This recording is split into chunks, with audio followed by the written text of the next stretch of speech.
Here is something most people talking about silver right now will never say to your face.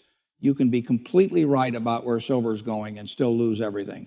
Not because the market proved you wrong, not because the bull case collapsed, but because you were right about the destination and dangerously wrong about how to get it there. I have spent 40 years in financial markets. I have watched commodities spike and collapse more times than most people have filed tax returns. And what happened to silver between January and February of 2026? The climb to $121, the violent 46% crash to $64 in just 2 weeks, the bounce back to $86, the margin hikes, the conspiracy theories flooding every corner of the internet. This is the most important and the most misunderstood episode in the silver market since the Hunt brothers tried to corner it in 1980. I own silver. I have for years. I am not here to tell you the bull case is wrong, because it isn't.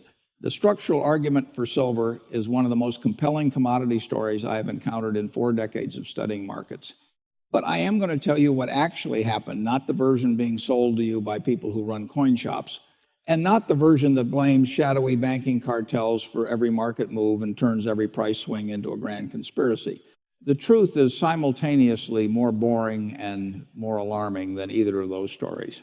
By the time you finish watching this, you will understand exactly what crashed silver from $121 to $64 in 2 weeks, what the COMEX numbers actually mean, and what they deliberately leave out, why the 350-to-1 paper-to-physical ratio you keep hearing about is mathematically misleading, whether COMEX can actually default on delivery, and what scenario I genuinely believe is most likely for silver from here based on data, not narrative. Let's start at the beginning with what actually happened. Silver hit $121 per ounce in January 2026. To understand why that number matters, you need context. Silver rose 150% in 2025, its best annual performance in over 4 decades. By January 2026, it had broken above $100 per ounce for the first time in recorded history. Retail investors who had spent years reading about silver, watching the charts, waiting for the moment they would be proven right, finally felt vindicated. The squeeze everyone had been predicting seemed to be unfolding in real time. Physical demand was surging in a way that was genuinely difficult to ignore. In a single week in January, 33.45 million ounces were physically withdrawn for delivery from COMEX, roughly 26% of registered inventory vanishing in 7 days. Lease rates, which represent the cost at which large institutions borrow physical silver from one another, had exploded from their historical norm of 0.3% to 0.5%, all the way up to 8%. Backwardation, the condition where silver available today is worth more than silver promised for delivery in the future, was signaling urgent, immediate demand. Every signal that silver bulls had been waiting years to see was flashing simultaneously. And then in 14 days, silver crashed 46% from $121 to $64. COMEX had been handing over physical metal, inventories were cratering, and then the exchange stepped in. Margin requirements were raised, cash settlements were forced instead of allowing physical delivery. The system was effectively clamped shut and the price collapsed.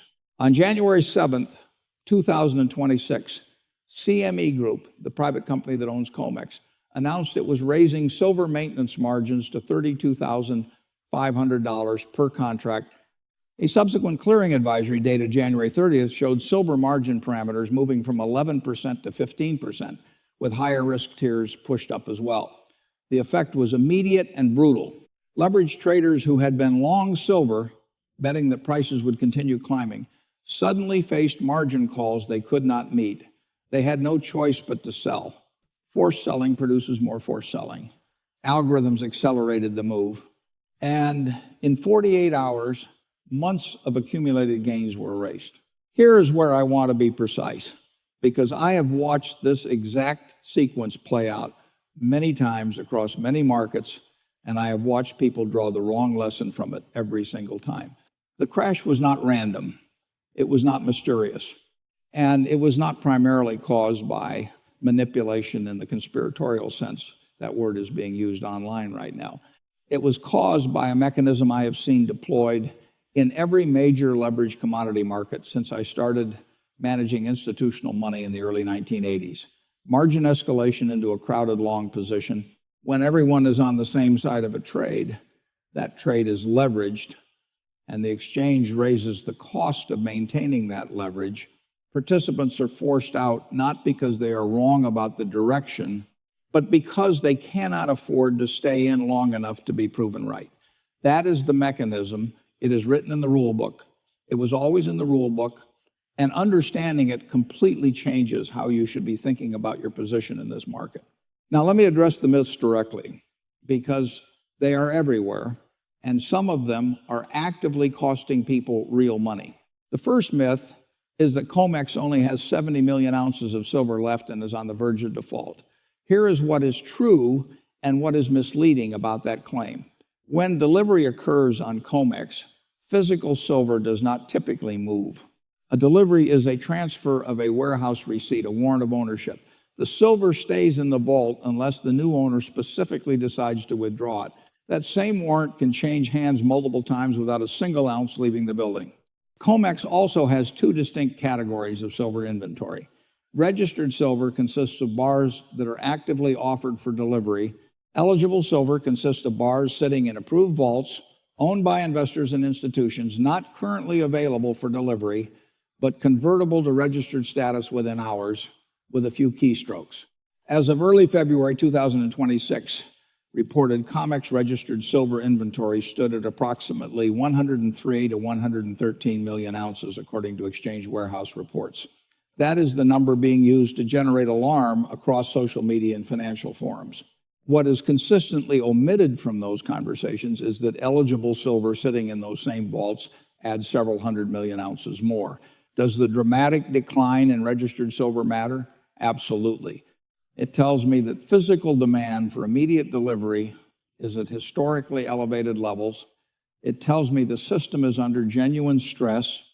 Institutional investors are being forced to demand physical delivery, draining COMEX and LBMA inventories and pushing lease rates to levels not seen in decades. The stress index I monitor is genuinely elevated, but stress and collapse are fundamentally different conditions. Treating a stressed but functioning system as if it is already broken leads to decisions that damage the investors who make them, not the institutions they believe they are fighting against. The second myth is the one I hear most often, that there are 350 paper ounces for every physical ounce of silver. I understand why it sounds alarming, but it is mathematically wrong in the specific way it is being calculated. The 350 to 1 figure is derived by taking the notional value of every silver derivative, futures contracts, options contracts, swap contracts, and dividing it by the physical silver sitting in COMEX vaults. It sounds dramatic. It is also almost entirely meaningless. Here's the analogy I use when explaining leverage to institutional clients. Say you own a house worth $500,000, you have a mortgage, your neighbor has homeowner's insurance, an investment bank has a derivative linked to your neighborhood's aggregate property values. A hedge fund holds a position in a real estate index that includes your street. If you total up all those contracts, you might reach $3 million in financial instruments related to your single house. Does that mean your house is leveraged 6 to 1? Does it mean 6 different parties are going to show up demanding a bedroom? Of course not. Most of those contracts settle in cash. Nobody physically claims the house. The same logic applies directly to silver futures. Most contracts are closed before delivery. Most options expire worthless. Most swaps settle in dollars. The actual leverage ratio, the ratio of paper claims that could credibly and legally demand physical delivery, is far lower than 350 to 1. The true percentage of standing delivery demand is approximately 0.001%, roughly 1 in every 10,000 contracts. The real leverage number I monitor in the actual deliverable market is closer to 7 to 1. That is elevated relative to the historical norm of 3 to 4 to 1. It represents genuine stress. It is absolutely worth monitoring carefully. But it is not 350 to 1. And presenting it as such misleads investors into a dangerous overconfidence about a squeeze that may or may not materialize on the timeline they are assuming. The third myth is perhaps the most consequential. that COMEX cannot stop a silver squeeze. I want to be direct about this one because I have watched COMEX and its predecessors manage markets in ways that retail investors find deeply uncomfortable, and I think understanding their actual toolbox is far more useful than believing the exchange is helpless.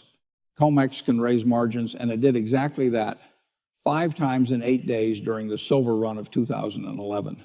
It raised silver maintenance margins 14% in December 2025, and then moved margin parameters from 11% to 15% in January 2026. Each hike forced leveraged longs to either post additional capital or close their positions. The exchange does not need to hold physical silver to execute this tool. It simply needs to make holding the position expensive enough that most participants sell voluntarily. Beyond margin hikes, COMEX can cap position sizes mid-trade. It can force cash settlement instead of physical delivery. It can halt trading entirely. And it can change its own rules, as it did with the Hunt brothers in 1980, when it made silver contracts liquidation only, meaning new long positions could not be opened, only existing ones closed. The Hunt operation collapsed almost immediately afterward. COMEX is not a government institution. It is owned by CME Group, a private company whose shares trade on a public stock exchange. It writes its own rules. It has changed those rules before under pressure, and it will change them again if it determines that the stability of the exchange is threatened. None of this means silver cannot go higher. Silver can absolutely go significantly higher from here, and I believe the structural case supports it doing so over the medium term. But the specific scenario being promoted across financial social media that COMEX runs out of silver, defaults on delivery, and the price rockets to $500 requires COMEX to sit passively and watch itself fail. That has never happened in the history of this exchange, and the toolbox described above is precisely why.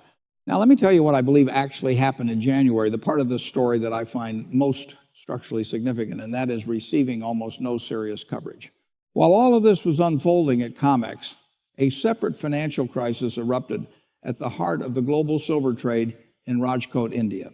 44 silver trading firms officially declared insolvency, carrying combined liabilities close to $425 million. These were not industrial users of silver. These were traders who had bet on paper promises. When global physical demand surged and CME pulled the margin lever, many were caught on the wrong side of the resulting cascade. These Indian companies held paper positions, not physical bars. When the exchange moved the goalposts, they were wiped out within hours. This is not a conspiracy story. This is the straightforward consequence of a structural mismatch between what retail participants believed they owned and what they actually owned. They purchased paper silver and assumed it would behave identically to physical silver. When the paper system was reset through margin escalation, their holdings were worth dramatically less than the physical metal they believed was backing their positions. And simultaneously, a billionaire Chinese trader reportedly built the largest net short position in silver on the Shanghai Futures Exchange. Using data from Bloomberg and expert commentary, this single massive position was exerting measurable downward pressure on global silver prices. The volatility was coming from both directions, from COMEX in the West and from Shanghai in the East. The silver crash was not a single event with a single cause. It was a convergence. Leveraged retail longs in Western markets, a massive institutional short position in Shanghai, and COMEX margin escalation that forced Western longs to liquidate at precisely the moment Asian selling pressure was at its peak. That specific convergence produced a 46% decline in 2 weeks. And critically, it left the structural case for silver, the industrial demand, the supply deficit, the de-dollarization purchasing, the lease rate pressure entirely intact. Here is what I actually think the probability distribution looks like from here. And I want to be honest about uncertainty in a way that most commentators discussing silver are not willing to be. The first scenario is a full physical delivery failure at COMEX, with silver moving to $200 or beyond. I assign this a 5% probability. The bullish silver case does not require chaos to be valid. It requires repricing. The structural argument for higher silver prices is not built on exchange collapse, and the tools available to COMEX margin hikes, position limits, cash settlement, rule changes, trading halts make this specific outcome extremely unlikely in the near term. The second scenario is a managed squeeze. Physical markets tighten further. COMEX uses cash settlement and margin tools to maintain order. Prices overshoot to $100 to $130 and then correct to a new higher base. I assign this a 35 to 45% probability. This is the scenario where being right about the direction while being wrong about the mechanism can still produce positive returns provided you are not leveraged. The third scenario is gradual repricing. Silver trades in a range of $70 to $100, grinding higher as the structural supply deficit continues, as industrial demand from solar energy, electric vehicles, artificial intelligence infrastructure, and defense applications absorbs available supply, and as central banks add silver to their reserve portfolios. I assign this a 35 to 40% probability. It is less dramatic than a squeeze. It is more likely to produce sustainable, durable gains for patient investors. The fourth scenario is a deflationary shock. A recession arrives, credit tightens, risk assets sell off broadly, and silver, which derives approximately 60% of its demand from industrial applications, gets caught in the liquidation. With prices falling below $60, I assign this a 10 to 15% probability. It is the scenario that destroys leveraged investors. It is also the scenario that creates extraordinary long-term opportunities for investors who held physical silver without leverage and have cash available to deploy at lower prices. The common thread running through three of those four scenarios is the same conclusion. Patient, unleveraged exposure to physical silver or high-quality unleveraged ETFs outperforms leveraged paper positions in every scenario except the one where COMEX collapses entirely, which I rate at 5%. Think carefully about what that means. You are taking on enormous additional risk with leveraged instruments to benefit from a scenario ISS has a 1 in 20 probability of materializing. Let me now tell you what I believe is genuinely true about silver's structural position, the reality that the myths are actively obscuring. Silver prices surged above $90 per ounce in early 2026 due to a convergence of four structural forces: a physical run on paper silver, China's export controls on the metal, increasing central bank accumulation, and rapidly rising demand from nuclear power generation, supporting AI, data center infrastructure, and clean energy manufacturing. All four of those forces remain fully in place after the crash. China's reclassification of silver as a strategic material, restricting exports and treating it the way rare earths have been managed, is not a temporary market response. It is a deliberate strategic decision reflecting China's assessment of silver's role in its industrial and military supply chain. That decision does not reverse because the paper price fell 46% for 2 weeks. Samsung secured an exclusive agreement to purchase 100% of the output from a silver mine in Mexico for 2 years, a direct offtake deal that bypassed COMEX entirely. Samsung did not visit COMEX's website to purchase paper futures. They locked up physical mine supply because their internal assessment concluded that the paper market could not reliably deliver the metal their industrial processes require. That assessment has not changed because of what happened in January. COMEX silver open interest collapsed 31% from its recent peak to the lowest level since May 2012, nearly 14 years ago. What does that tell me? It tells me the leveraged speculative excess has been cleared from the market. The weak hands have been forced out. The remaining participants are holding positions they can afford to maintain through volatility. That is typically the condition that precedes the next structural price move, not the condition that precedes continued decline. And the physical market continues to tell a story that diverges sharply from the paper market. Shanghai premiums over COMEX. Paper prices have been running at $8 per ounce or more. The physical market in Asia pricing in a reality that Western paper markets have been slow to acknowledge. That divergence eventually closes. And historically, it closes toward the physical price, not away from it. Here is what I would tell someone who is genuinely trying to understand how to position themselves in silver right now. First, understand exactly what you own. Physical silver is not the same instrument as a silver ETF. A silver ETF is not the same instrument as a leveraged silver ETF. A leveraged silver ETF is designed specifically for short-term trading. It is not designed for expressing a multi-year investment thesis. The 46% crash destroyed investors who were correct about silver's long-term direction but wrong about the instrument they used to express that view. Your instrument matters as much as your thesis, and in some market environments, it matters more. Second, the structural case for silver does not depend on COMEX defaulting. I find the default narrative frustrating, not because I believe COMEX is honest or the system is fair. It isn't. And I have watched documented manipulation cases result in real enforcement actions against major financial institutions. I find it frustrating because it leads investors to stake their financial future on a specific mechanism that has failed to materialize every single time it has been predicted, when the actual structural case supply deficit, industrial demand growth, de-dollarization, purchasing, lease rate signals is more than sufficient to justify a bullish position without requiring the exchange to implode. Third, time horizon is everything.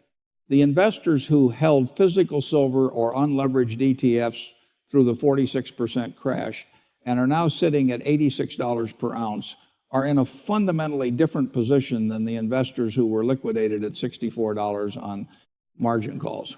Same thesis, same directional view, completely different outcomes. The difference was not intelligence, it was instrument selection and time horizon. I'll close with this. They crashed silver. That much is true. The mechanism was a combination of leveraged retail positioning in the West, massive institutional short selling out of Shanghai, and COMEX margin escalation that forced the weakest hands out of the market at exactly the same moment. The uncomfortable truth is not that the manipulation narratives are entirely wrong. There is documented manipulation in precious metals markets. JP Morgan's own precious metals desk was the subject of major enforcement actions for conduct the CFTC confirmed was real. The banks do not have clean hands. But the uncomfortable truth is also that knowing that does not make paper silver a safe investment. The mechanism that crashed silver from $121 to $64 margin escalation into leveraged positions is legal. It is disclosed. It is written in the prospectus and in the exchange rules, and it does not require a conspiracy. It requires a crowded trade, a leveraged instrument, and an exchange that decides to raise the cost of holding that instrument. The structural case for silver is genuine. The industrial demand is real. The supply deficit is real. The lease rate pressure is real. The de-dollarization buying is real. The underlying physical reality has not changed. The metal was gone from the vaults. The paper market was misrepresenting the true price. Own the physical reality, not the paper promise. That is the uncomfortable truth that will determine who benefits from silver's next structural move and who gets wiped out, still waiting for a default that never comes.